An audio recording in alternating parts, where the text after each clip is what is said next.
tell us anything larger about what happened at Auschwitz or how the extermination of Jews during the Holocaust happened? Yeah, it actually does. The director of the Auschwitz Museum was really emphasizing the fact that Jews who were being led to Auschwitz and concentration camps were lied to. When you start a new life, we need you to pack, but you can't bring very much. And it was a complete ploy to get them to bring their most valuable items with them to the concentration camp. And so what the fact that families would hide their valuables like this shows is that there was complete suspicion that this was a ploy to rob them. But there was also hope that they were going somewhere where having their valuables would be useful. Interesting. Thanks a lot. Yeah, thank you, Ari.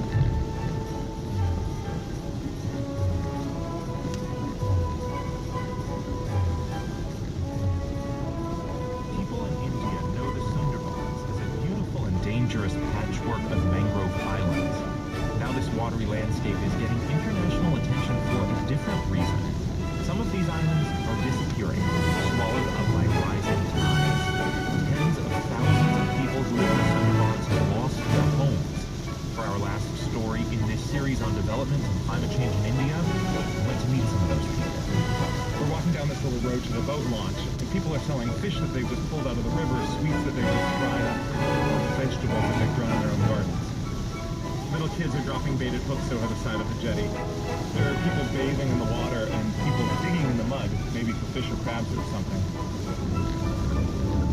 This is an estuary where salt water from the Bay of Bengal mixes with fresh water from 3 of India's major rivers. The tides in the Sundarbans are so dramatic that about a third of the land disappears and reappears every day. That's been happening for centuries, but just in the last few decades, the changes have become more extreme. In this delta, water levels are rising more dramatically than in other parts of the world, especially on the island we're heading to now, a place called Goramara. We're getting close to Goramara Island, and from here it looks like a piece of cheese where a mouse has been nibbling around the edges. There are trees in the center, there are mudflats on the perimeter, but between those two, it's like little gouges, chunks that have been removed from the landscape. To set foot on the island, we literally have to walk the plank. They've stretched a board across the edge of the boat to the mud bank that has been heavily eroded by rising seas. All right, here goes. This may be the last you hear from me.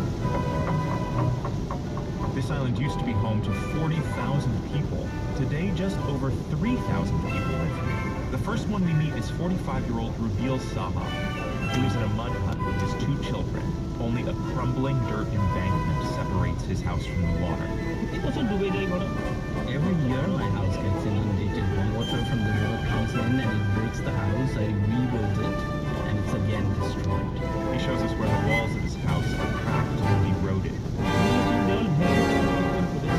This entire wall was broken and I have built it again. Back when Saha was born on this island, the land was twice as big as it is now, according to researchers from Janapur University in Kolkata. Saha's parents and relatives have all left, but he can't bring himself to let go.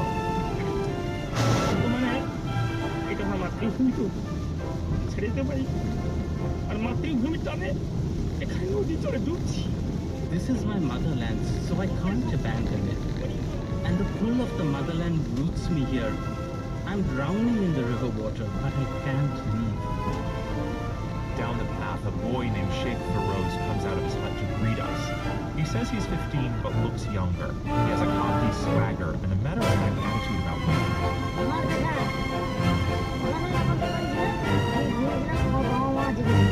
Last time before I came, I was asleep.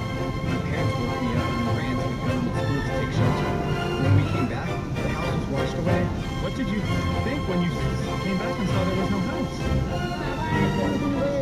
We just built this new house. It's midday, sweltering, and at the center of the village, children are splashing in a pond while weird pump water out of a nearby well. Among all these mud huts, there is one proud concrete home 2 stories tall. This is where the village leader lives, Arun Pramanik. I know I have a beautiful home, he says, but ultimately it will go into the womb of the river. All we can do is try to delay the process. Pramanik Rick used to think he would have another 20 or 30 years here, but he says the floods have been coming so much more frequently, now he thinks it might not be long at all until everything is washed away. এই পরিবেশটা তো ওখানে পাবো না আমার সেখানে থাকতে থাকতে We'll never have the same kind of community, the same kind of bonding we have here, he says. Everybody will separate to new homes, new communities, new places.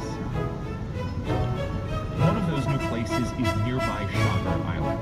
It's much bigger, a Hindu pilgrimage site with power lines and paved roads. You can drive an hour and still not reach the opposite side. This road has only existed for about 20 years, since people started being forced to leave the island of Goromara.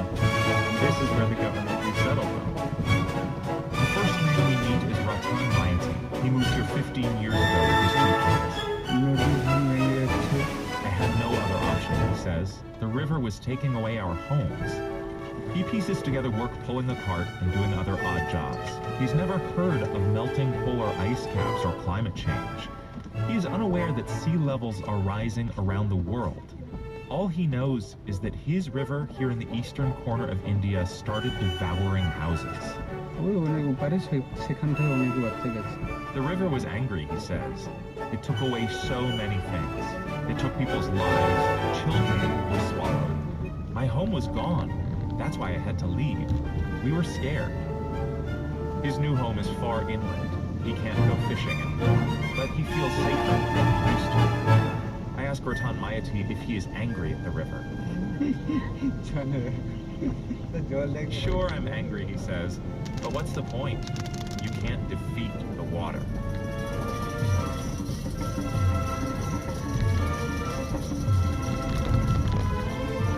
You're listening to All Things Considered from NPR News.